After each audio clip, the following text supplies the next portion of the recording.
네, 여러분, 저는 지금 뉴욕 허드슨강에 나와 있는데요. 오늘 인터뷰 같은 경우에는 구글에서 근무하셨고 또 뉴욕의 스타트업에서 CTO로 일하셨던 기범님이랑 같이 AI 이후에 미래가 어떻게 될 것인지, 기본소득에 대해서는 어떻게 생각하시고 실제로 AI발 대량 해고가 일어나고 있는지, 이런 것들을 기범님의 생각과 함께 얘기해 보려고 합니다. 그럼 오늘 영상도 여러분들께 좋은 영감이 되길 바라며 바로 가보시죠. 그러면은 이제 또 2부 영상 시작을 해볼 건데요. 이제 2부를 처음 보시는 분들을 위해서 기범님이 그냥 간단하게만 자기소개를 해주실 수 있을까요? 네, 저는 소프트웨어 엔지니어고요. 대부분의 커리어를 이제 미국 빅테크에서 보냈고, 그 다음에는 이제 스타트업을 해오고 있습니다. 그러면은 저희가 이 AI 쪽 주제로 얘기를 해보고 싶은데, 사실 제일 먼저 여쭤보고 싶은 부분이, AI 하면 요즘 미국에서는 해고 흐름이 나타나고 있다. 그래서 앞으로 몇 년 뒤엔, 그 몇 년이 언제인지 모르겠지만 사람들이 다 해고를 당할 수도 있다. 그러니까 조심해라, 뭐 이런 얘기들이 나오고 있어요. 기범님이 느끼시기에도 실제로 그런 흐름이 좀 나타나고 있는 것 같은지를 제일 먼저 물어보고 싶었습니다. 일단 제가 가장 잘 아는 이제 빅테크 쪽 이제 소식을 좀 알려드리면은, 이거는 반은 맞는 말이고 반은 틀린 말인 것 같기도 해요. 그래서 여러분들이 이제 기사를 보시면은 이제 최근에 뭐 어디 미국 기업에서 뭐 AI 때문에 해고를 했다 이런 기사들이 보이실 텐데, 그런 기사들이 많은 경우에는 사실 빅테크는 항상 해고를 해왔긴 하거든요. 뭐 작년에도 했었고 재작년에도 했었고 항상 해고를 해요. 저성과서 해고를 하는데, 그거를 미디어가 어떻게 조명을 하고 어떻게 보도하냐에 따라서 사람들이 느끼는 거는 굉장히 달라지는 것 같아요. 그래서 이걸 실질적으로 정말로 무슨 일이 일어나고 있는지를 보려면은 해고뿐만이 아니고 고용을 또 얼마나 하고 있는지를 봐야 되거든요. 그런데 예를 들어서 빅테크 소위 팽이란 뭐 페이스북, 지금 메타죠, 메타, 구글, 뭐 넷플릭스 이런 데를 보면은 지난 몇 년간 직원 추이를 보면 늘어나고 있어요. 네, 오히려. 네. 그러니까 이거는 해고도 하지만 그만큼 고용도 많이 한다는 거예요. 그렇기 때문에 이거는 단순히 AI가 사람의 일을 대체를 하기 때문에 해고를 본다고 단편적으로 말하기는 사실 힘든 면이 있죠. 이유는 뭐냐면은 지금 이런 AI가 많이 이제 도입이 되고 활성화가 되면서 이쪽 산업도 되게 많이 커졌거든요. 그렇기 때문에 빅테크들이 이쪽에서 다들 승리자가 되고 싶어요. 투자를 더 해서라도. 네. 그렇기 때문에 직원당 생산성이 많이 올라간 건 맞아요. 특히 엔지니어 같은 경우에는. 제가 최근에 이제, 아는 지인들 통해서 물어봐도, 네. 이제 구글에서 손으로 코딩하는 사람 거의 없다고 보시면 되고요. 예. 실제로 내부 안에서 있는 그 AI 툴들을 사용을 해가지고 생산성이 몇 배로 올라갔다고 하더라고요. 물론 구글 내부도 그렇지만 뭐 밖에서도 뭐 비슷한 상황이고요. 근데 그럼에도 불구하고 지금 현재 영상을 찍는 이 시점에는 네. 과잉 투자를 해서라도 AI 쪽에서 확실히 승리를 가져가려는 움직임이 더 큰 것 같습니다. 빅테크 쪽에서는. 그래서 제가 아까 말씀드린 게 반은 맞고 반은 틀리다는 게, 일단 이런 면이 있어가지고 그냥 해고 기사 자체를 그냥 그대로 보시면 안 되고요. 그런데 또 반은 맞는다는 건 무슨 소리냐면은, 최근 들어서 AI 때문에 생산성이 올라가서 직원들을 아주 대량으로 해고를 하는 케이스들이 이제 생겨나고 있어요. 예를 들자면은 상상사 중에 이제 블록이라는 회사가 있는데, 이거 되게 큰 회사거든요. 이제 10,000명 정도 되는 회사예요. 그런데 그 회사에서 4,000명을 감원을 했어요. 네. 40%나. 40%를 감원을 했죠. 이거는 그 해고를 하면서 고용을 하겠다 이게 아니고, 그냥 해고를 하고 이 정도로 이제 슬림하게 회사를 가져가겠다는 거고. 근데 이런 비슷한 소식들이 이제 들려오기 시작을 하거든요. 그래서 AI 덕분에 전체적인 생산성이 올라간 건 맞고, 다만 그거에 대해서 더 투자를 하고 싶은 회사가 아직은 빅테크 중에서는 더 많지만, 그렇지 않고 더 줄이는 회사도 나타나는 그런 양상입니다. 그게 현재 시점의 진단이라고 보시면 맞을 것 같고요. 근데 이거를 장기적으로 보게 되면은, 예를 들어서 3년 뒤, 5년 뒤 보면은 충분히 빅테크 쪽에서도 생산성 향상으로 인한 해고가 충분히 많이 일어날 수 있지 않을까 하는 의견들이 훨씬 더 많은 것 같아요. 얘기를 해보면은. 그러면은 또 제가 듣는 게, 엔트리 레벨은 이제 점점 들어오기가 어려워지고 있다고 하는데, 그 의견에는 그래도 좀 동의를 하시나요? 이거는 뭐 의견에도 동의를 하지만, 이견 이전에 이거를 좀 연구를 한 최근 논문이 있어요. 네. 그래서 그 경력자별로 이제 잡 마켓에서 어느 정도 괜찮은지 이제 지표를 본 게 있는데, 거기서 보면은 실제로 엔트리 레벨만 좀 떨어졌어요. 취업률이. 그런데 오히려 그 엔트리를 제외하고 미드급이나 아니면 더 시니어급에서는 예전 트렌드처럼 올라가는 트렌드로 아직 유지가 되고 있는 게 그 최근 조사의 결과였습니다. 그래서 엔지니어로만 한정을 한다면은 말씀하셨던 게 맞는 것 같고요. 제 경험적으로도 맞는 것 같은 게, 저도 이제 뭐 일을 하면서 AI 툴을 많이 쓰고 하는데, 제가 예전에는 다른 엔지니어한테 부탁을 해서 소위 말하는 주니어 엔지니어들에게 할당을 했었던 일들이 요새는 그냥 프롬프트로 굉장히 많이 거의 다 해결이 돼요. 그렇기 때문에 회사에서 주니어 레벨의 역할들이 AI가 대체되고 있다는 점은 제 경험상으로도 맞는 말 같습니다. 알겠습니다. 그러면은 이 와중에도 어쨌든 AI가 만들어내는 새로운 고용이 있다는 거잖아요. 그러면 기범님이 보시기에 지금 뜨고 있는 직업과 지고 있는 직업이 있다면 어떤 것이라고 느끼세요? 뭐 아까 말씀 나눴듯이 이제 주니어 같은 역할은 좀 많이 힘들어질 것 같기는 해요. 왜냐면 사회에서 덜 필요하게 되는 직종이니까. 그런데 반대로 무슨 뭐 AI 개발자나 이런 것들은 뭐 당연히 수요가 있을 거고요. 반면에 수요가 그래도 유지가 되고 앞으로도 괜찮은 직업들은 저는 이렇게 생각해 보면 좋을 것 같아요. 개인의 그 스킬을 생각해 보면은 스킬 자체들은 AI로 인해서 이제 대체되는 것들이 되게 점점 더 점진적으로 많아질 거예요. 그게 뭐 어떤 스킬은 뭐 1년 뒤에 대체가 됐네, 어떤 스킬은 5년 뒤에 대체가 됐네, 뭐 되네, 이렇게 얘기를 하고 토론은 해볼 수 있지만 전체적인 한 사람의 커리어에 있어서 그게 뭐 3년 뒤에 대체되면은 뭐 1년 뒤에 대체되는 것보다 괜찮은 건가라면 그것도 아니잖아요. 그죠? 그래서 그런 면에서 좀 길게 생각해 봤으면 좋을 것 같은데, 기본적으로 제 생각에는 대부분의 회사들이 10년 뒤에도 건재할 것 같아요. 예를 들자면 증권회사, 뭐 삼성증권 그대로 있을 것 같고, 삼성 뭐 반도체 뭐 그대로 있을 것 같고요. 뭐 보험회사도 있을 것 같고, 뭐 유통회사 쿠팡도 그대로 있을 것 같거든요. 근데 그 회사들이 조금 더 효율적이 되는 거잖아요. 그런데 그렇게 되면은 어떤 직업군이든지 간에, 그러니까 어떤 분야든지 간에 거기에서 운영할 사람은 항상 필요를 한다는 거죠. 의사결정을 최종. 그죠. 의사결정을 최종적으로 하고 완전 최종은 아닐지라도 그 관리를 한다거나 그 판단을 내리는 그런 직종은 앞으로도 당분간은 계속 필요를 할 것 같아요. 물론 이것조차도 나중에 AI가 더 발전을 하면은 이것도 물론 대체가 많이 될 거라고 보기는 합니다. 그렇지만 그래도 다른 것보다는 훨씬 더 나중에 대체가 되지 않을까? 전 분야를 고르게 봤을 때는 이렇게 생각이 듭니다. 네. 그러면은 기범님이 생각하시기에 지금 사회초년생들은 이렇게 신입을 많이 안 뽑는 기간에 어떻게 좀 커리어를 만들어 나가야 될까요? 지금 취업하시는 분들의 입장에서 생각을 해보자면은 힘들겠지만 가능한 빨리 취업을 하셔서 그 분야의 인사이트를 많이 키워 놓으시는 게 가장 현실적이지 않을까 싶어요. 어쩔 수는 없지만 이제 취업하는 것도 문제이긴 한데 취업한 다음에도 문제죠. 왜냐면은 그 기간 안에 자기가 주니어 레벨에서 그 다음 단계로 빨리 나가지 못한다고 하면은 그만큼 더 적응하기가 어려워질 거라고 생각을 해요. 그래서 그 다음 기간이 회사에서 더 관리를 하는 것을 맡든지 아니면은 나가서 창업을 하든지 방식은 다양하게 있을 수 있을 것 같아요. 그런데 그 분야에서 자기가 판단을 하고 관리를 하고 운영을 하고 수익을 창출해낼 수 있는 그런 인사이트를 가능한 빨리 키우시는 게 저는 좋을 거라고 봅니다. 이 업계에 빨리 일단 들어가는 게 중요한 거네요. 네, 왜냐면 업계에 들어가지도 않으면은 그런 인사이트를 키울 기회조차 없을 수도 있거든요. 그래서 그런 얘기를 많이 하기는 하더라고요. 이제 주니어 포지션이 많이 없어지는데 그런 인사이트를 기를 수 있는 기회조차도 없어져서 사회적인 문제가 될 거라고 얘기하시는 분들도 있어요. 그래서 이것도 저도 이게 정확한 해답이 있는 건 아닌데 현재 이제 구직을 하시는 입장이시라면은 어떻게든 뚫고 나가셔서 인사이트를 키우시고 아니면은 창업적으로도 생각은 해보시는 게 좋을 수도 있을 것 같아요. 네. 근데 뭐 이제 더 장기적으로 생각을 해보면은 주니어뿐만이 아니고 점점 더 그게 더 올라갈 거거든요. 네. 이게 뭐 정확히 뭐 몇 년도에 그렇게 되겠다라고 뭐 그거는 직종마다 다르긴 하겠지만, 네. 근데 사람들이 생각하는 것보다는 많이 빨리 될 거라고 저는 생각을 합니다. 실제로 예전에 뭐 3년 전에 이제 AGI가 언제 올 거냐라고 이제 유명한 분들에게 물어보면은 다들 예측이 달랐거든요. 그런데 최근에 물어보면은 그 예측한 기간이 다 당겨졌어요. 상당히 많이 당겨졌어요. 그래서 그렇게 많이 업계에 계신 분들도 그렇게 생각이 바뀌시는 걸 보면은 더욱이 일반 사람들이 생각하는 것보다는 그거보다는 되게 빨리 올 거라고 생각이 들고요. 뭐 5년, 10년 안에도 굉장히 많이 변화가 올 거고, 아무리 보수적으로 생각해도 지금 태어나는 세대는 정말로 AI보다 더 잘할 수 있는 게 없을 것 같아요. 예. 생각보다 꽤 암담한 것 같은데요. 뭐 그렇게 생각할 수도 있죠.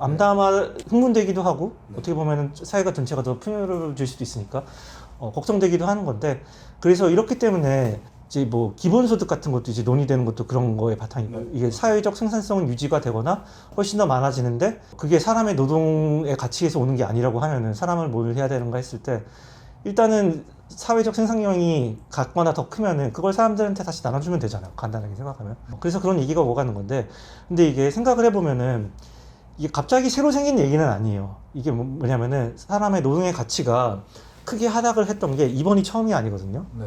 산업화 시대를 생각을 해보면은 그때도 예전에는 노동자들이 실제로 이제 노동하는 거에 대해서 가치가 이만큼이었다면은 산업화가 진행이 되면서 노동의 가치가 엄청나게 낮아졌어요. 그래서 우리 사회가 이거를 안 겪어본 게 아니에요. 그래서 그때 어떤 일이 벌어졌는지, 어떤 사회적 합의가 있었는지 이런 거를 보면은 앞으로 어떻게 해야 될지, 어떤 일들이 일어나겠구나를 굉장히 편안하게 관측을 할 수가 있어요. 그래서 생각을 해보면은 노동의 가치가 낮아져서 러다이트 운동 뭐 이런 것도 있었고 맞아요. 살기가 힘들어졌잖아요. 네.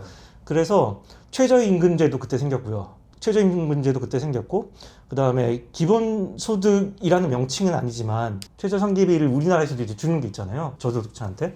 그런 것들도 그때 이제 더 많이 강화가 됐어요. 어떻게 보면은 지금 논의되고 있는 기본소득과 그때부터 도입이 돼서 지금까지도 이어지고 있는 최저생계비 지원 뭐 이런 것들은 그거는 이제 거의 모든 자본주의 나라가 이제 도입을 하고 있으니까 어쨌든 본질적으로는 되게 같아요, 사실은. 네. 다르게 들리겠지만 용어가. 왜냐면은 가장 큰 차이는 그 기본소득은 선별을 하지 않고 모두에게 주겠다고, 최저생계비는 어려운 사람들한테 선별을 해서 주겠다는 거거든요. 그런데 AI 때문에 노동력의 가치가 많이 낮아지고 대부분의 사람들이 어려워지면은 이게 두 개가 사실은 같은 거예요. 네. 그렇죠. 그죠? 네. 그러니까 사회적 가정이 달라졌을 뿐이지 AI가 다 노동력을 대체한다고 하면 이 두 개가 같은 제도거든요. 그래서 기본소득이라고 해서 이게 너무 새로운 것처럼 사람들이 받아들일 필요는 저는 없다고 봐요.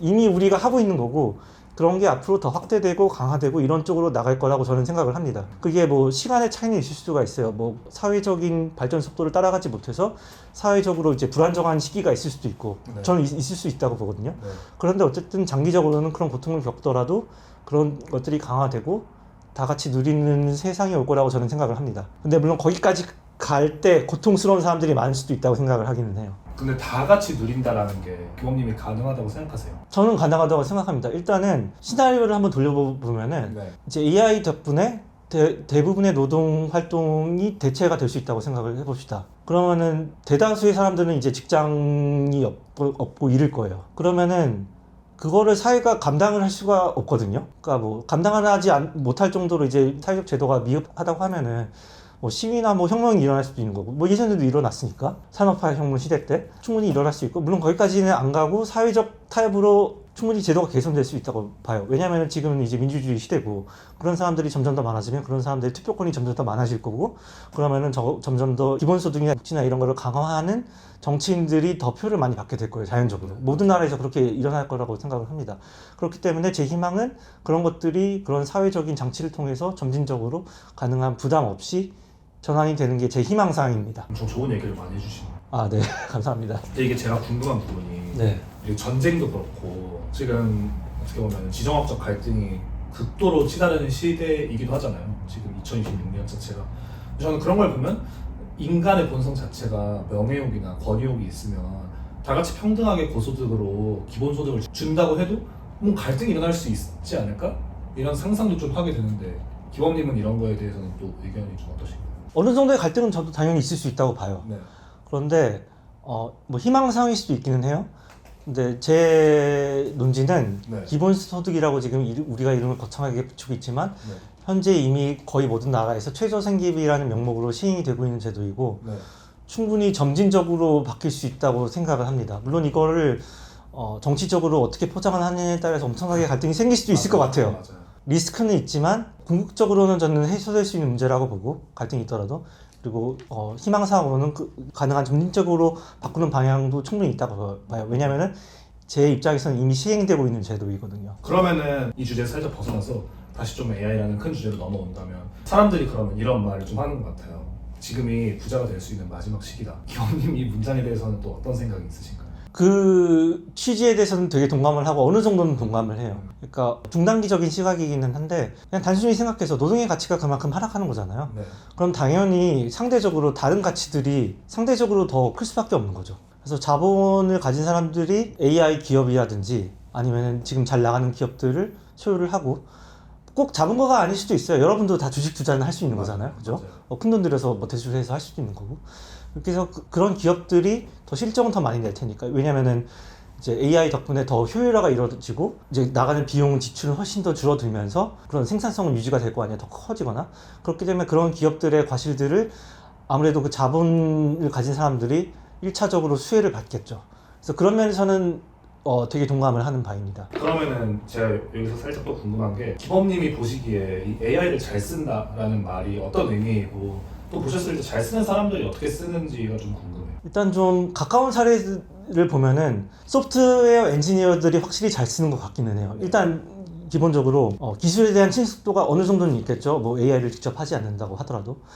근데 그 다음으로 제 생각에는 그 소프트웨어 엔지니어를 잘 쓰는 이유가 AI를 쓰는 데 있어서 정말로 생산성 있게 쓰려면은 뭐 챗GPT나 제미나이 그 사이트에 가서 프롬프트로 할 수도 있겠지만 그거를 다른 것과 자동화로 연계를 시켜가지고 더 큰 프로세스를 자동화시키면은 생산성이 훨씬 더 많이 올라가는 것 같거든요. 네. 그러면 이제 사람이 직접 일일이 프롬프팅하지 않고 이제 자동으로 이제 돌아가는 시스템이 구축이 되니까 네.